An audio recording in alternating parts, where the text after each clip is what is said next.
Hello မင်္ဂလာပါမြို့သမီးလေးတို့ရေဒီနေ့မဖြိုးတင်ဆက်ပေးသွားမယ့် reaction လေးကတော့မြို့သမီးလေးတွေမိမကို6ချင်းနဲ့မိမကိုပူဆက်ပူလောင်ဖြစ်ခြင်းအတွက်ပေါ့နော်ဘဝတုတရစင်မဲ့ဗီဒီယိုလေးကို share လုပ်ပေးသွားမှာပါအဲ့တော့မဖြိုးနဲ့တူတူလိုက်ပါကြည့်ရှုပေးကြပါဦးနော်မိမကိုအတွင်းထဲမှာပူဆက်ပူလောင်ဖြစ်နေတယ်မိမကိုအတွင်းထဲမှာအမြဲတမ်းပူနေတယ်ဆိုတဲ့အမျိုးသမီးလေးတွေဒီဗီဒီယိုလေးကိုလုံးဝကြော်မသွားပါနဲ့လို့ပြောချင်ပါတယ်ကျမကတော့မျိုးသမီးကျမရဲ့အကြောင်းကိုမျှဝေပေးနေတဲ့သဇင်ဖြစ်ပါတယ်ကျမရဲ့ဗီဒီယိုလေးတွေကမျိုးသမီးတွေအတွက်အကျိုးရှိမယ်ဆိုရင် like and share လေးများများလုပ်ပေးပါလို့ကျမကတောင်းဆိုချင်ပါတယ်ရှင်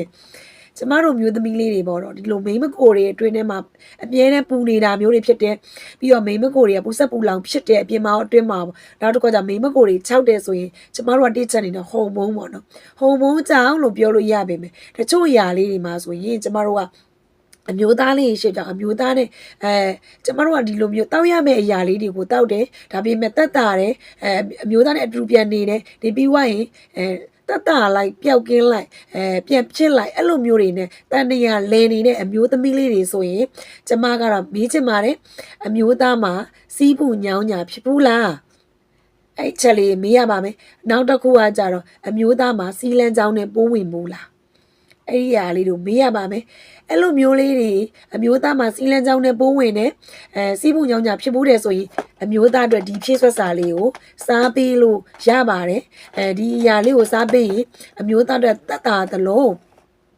အမျိုးသမီးအတွက်မိမကိုတွေအမြဲတမ်းပူနေတယ်မိမကိုပူဆက်ပူလောင်ဖြစ်နေရဆိုအမျိုးသမီးအတွက်လည်းဒီအရာလေးသုံးပေးလို့ရပါတယ်ဒီဖြည့်ဆွတ်စာလေးလည်းသုံးပေးလို့စားပေးလို့ရပါတယ်နော်အဲ့အတွက်ကြောင့်မလို့ကျမတော့အကြံပေးခြင်းနဲ့အတူနေရလူတွေဖြစ်တဲ့အတွက်ကြောင့်မလို့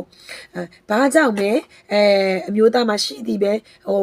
ဒီလိုမျိုးစီလန်းကြောင်းနဲ့ပိုးဝင်တာပဲဖြစ်ပါစေစီးပူကြောင်းကြပဲမရှိခဲ့ဘူးပဲဖြစ်ပါစေ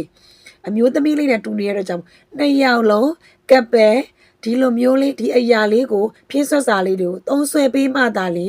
ဒီအမျိုးသမီးမှာမိမကိုပူတာတွေအတွင်းထဲမှာအမြဲတမ်းပူနေတာတွေနောက်ပြီးတော့ပေါ့နော်အပြင်ဘက်မှာပူဆက်ပူလောင်ဖြစ်ပြီးမိမကို6တိုင်တက်တာမှာဖြစ်ပါတယ်အဲ့အတွက်ကြောင့်မလို့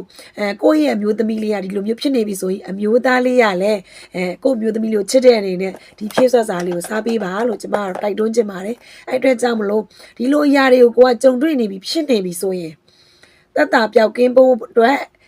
အမျိုးသားရောအမျိုးသမီးရောဖြည့်ဆွတ်စာလေးကိုနှစ်ခုလုံးစားပေးလို့ရပါတယ်စားပေးမှသာလျှင်ကျမတို့ကဒီအရာတွေတက်တာမှာဖြစ်တဲ့အတွက်ကြောင့်မို့ကျမကတော့အကြံပေးပါတယ်စားဖြစ်အောင်စားပေးပါလို့ကျမအကြံလေးပေးခြင်းနဲ့တိုက်လဲတိုက်တွန်းခြင်းပါတယ်ဒါမှသာလျှင်ကျမတို့ပို့ပြီးတော့အဆင်ပြေမှာပါ